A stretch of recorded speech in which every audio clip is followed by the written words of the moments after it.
नमस्कार दोस्तों, सभी को राम राम। आज के हमारे इस वीडियो में हम आपके लिए छठी मैया की लीला की एक बहुत सुंदर कहानी लेकर आए हैं। बहुत समय पहले की बात है। एक बूढ़ी अम्मा थी, उनके एक बेटा और एक बहू थी।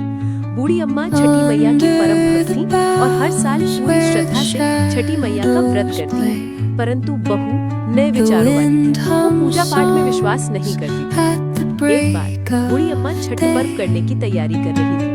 बूढ़ी अम्मा की बहू उन पर हंसने लगी और बोली, अम्मा, दुनिया कहाँ से कहाँ चली गई है। लोग आसमान को छू रहे हैं और आप आज भी इतनी अंधविश्वासी हो।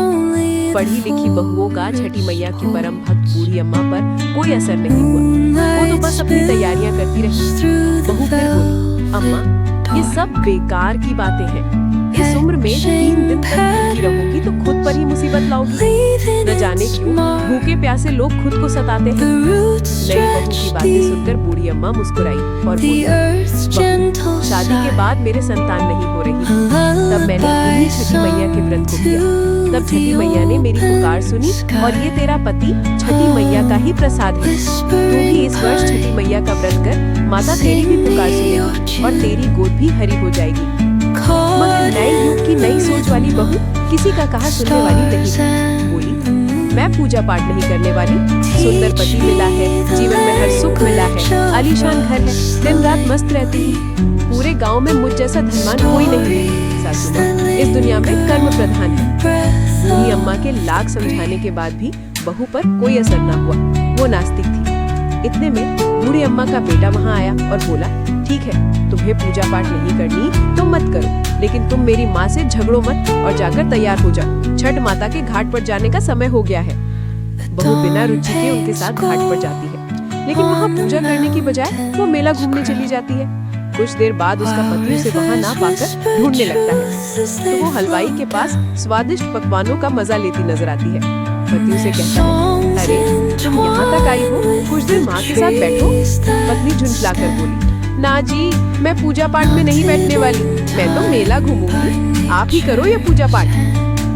पति वहाँ से चला जाता है और स्नान करने का। जैसे ही वो डुबकी लगाता है, डुबकी लगाते ही वो डूब जाता है और जोर जोर से चीखने लगता है, लेकिन किसी को भी उसकी आवाज नहीं आती। जैसे ही बुढ़े अम्मा को पता चला उसका बेटा डूब गया, वो जोर जोर से रोने लगी और छठी मैया से बोली, माँ, मुझसे तेरी भक्ति में कौन सी कमी रह गई जो तूने मेरी गोद सूनी कर दी। बोलो माँ, हमसे ऐसी क्या भूल हो गई।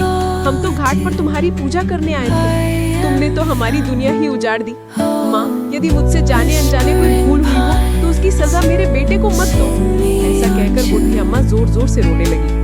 उधर मेले में शोर मचा कि घाट पर एक व्यक्ति डूब गया है। सुनकर बहू दौड़ी दौड़ी वहाँ आती है और देखती है कि उसकी सास रो रही है और उसका पति डूब गया है, तो उसे सदमा लग जाता है। वो जोर जोर से चीखती हुई बूढ़ी अम्मा से कहती है, मैंने पहले ही कहा था अम्मा, ये छठ के चक्कर में मत पड़ो, सब ढोंग है, अंधविश्वास है। और देखो, आज मेरा पति मुझसे दूर चला गया। ये घटना देखकर सभी लोग मन में छठी माता को पुकारते हैं, हे माँ, इस बुढ़िया की पुकार सुन लो।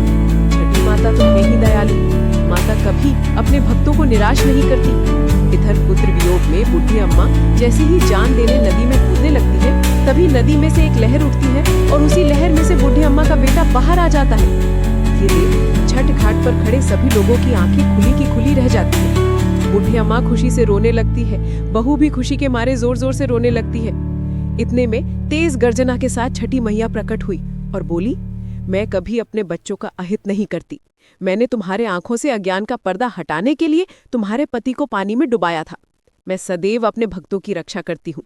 इस कलयुग में जो भक्त मेरी पूजा करता है, मैं उसकी मनोकामना पूर्ण करती हूँ।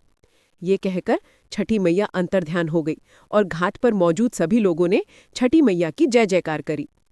ऐसी ही धार्मिक और रोमांचक कहानी देखने और सुनने के लिए हमारे चैनल को सब्सक्राइब करें। धन्यवाद। जय श्री राम।